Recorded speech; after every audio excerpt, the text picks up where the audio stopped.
আপনার আজকে যে আলোচনা এখানে আমরা এলাকাবাসী নিয়ে বসছি, সেটা একটা নদীর খরণে বালু নিয়ে আসলো কথাটা। আমাদের 1 নং দুর্মুট ইউনিয়ন কলাবাধা গ্রামে ব্রহ্মপুত্র নদী ড্রেসিং করার বিআইডব্লিউটিএ যে বালুটা উত্তোলন করছে, সেটা 1 বছরে কন্ট্রাক্ট ভিত্তিক করা হয়েছিল। কিন্তু সেই 1 বছর অতিক্রম হওয়ার পরে আজকে দেখা গেছে এই বালু 2 বছর রানিং চলতেছে।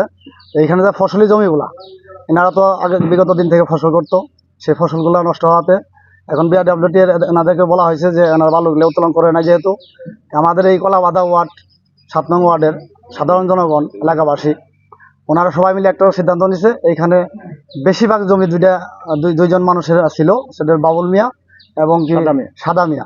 তো ওনাদের পরিবার থেকে ওনাদের জায়গাতে যে বালুগুলা ছিল, এই বালুগুলো আমাদের এলাকার সাথে গুরুস্থান এবং কি মসজিদ এর নামে ওনারা দিছে। দেওয়ার পরে এটা আবার ইয়ানু সাহেবের কাছে আমরা লিখিত বরাবর একটা আবেদন করি যে বালুগুলো উত্তোলন করে এই টাকাগুলা গুরুস্থান বা মসজিদের আন্ডারে কাজ করব।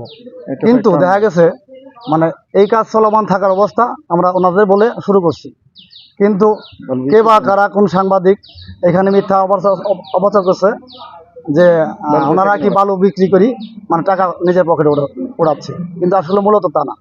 এটা আমাদের এলাকাবাসী সবাই জানে। তো আমরা এখানে অফিস থেকে আমাদের বলা হয়েছে, ডাকা হয়েছে, কিন্তু আমরা তাদের ডাকে সাড়া দিছি।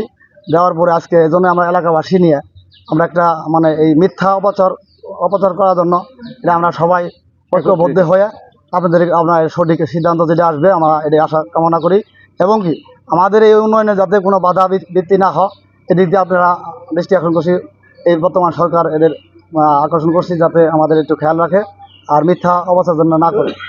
এই বলে আমি আমার এলাকাবাসীর বক্তব্য আপনারা শুনতে পারেন যে আসলে কথাটা সত্য কিনা, বা খায়রুল নামে যে ব্যক্তিকে মানে এখানে ইস্যু করা হয়েছে সে আসলে এটা অন্তপক্ষে দোষী না, কারণ এটা আমাদের সমাজের উন্নয়নের কাজ। এটা আপনার এলাকাবাসীর কাছে শুনতে পারেন।